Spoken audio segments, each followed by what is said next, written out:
The Agriculture Department allocates 500 million pesos in fuel subsidies for fishers and farmers. The spokesperson Arnel de Mesa says they can each receive a 3,000 peso one-time assistance. Farmers who have registered machinery can avail themselves of the fuel subsidy. As for fishers, their boats should not exceed 3 metric tons. The subsidy comes amid the unabated increase in the retail prices of petroleum products.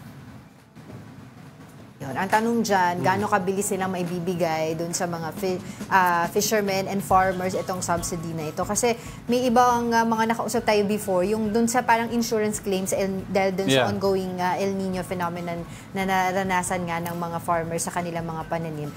May mga ibang areas pa tayo na hindi pa nila nakukuha yung claim na yon, parang it's around 25,000 if I'm not mistaken. Di ba, May na ngayon, yung iba hindi pa nakakakuha. So ngayon, itong sinasabi nga nilang fuel subsidy para sa mga farmers and fishers, sana makuha din right away. Lalo ngayon, kailangan yan. May forecast na possibly baka tuloy-tuloy ang pagtataas ng presyo ng fuel products dahil sa conflict sa Middle East. Pero wait and see pa naman. Pero today, itong taas ata. Parang may pagtaas. 90, I think it's for gasoline products, 90 centavos.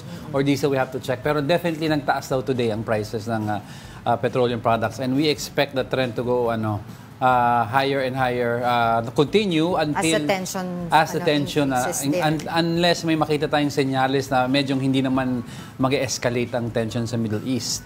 Pero wait and see, syempre.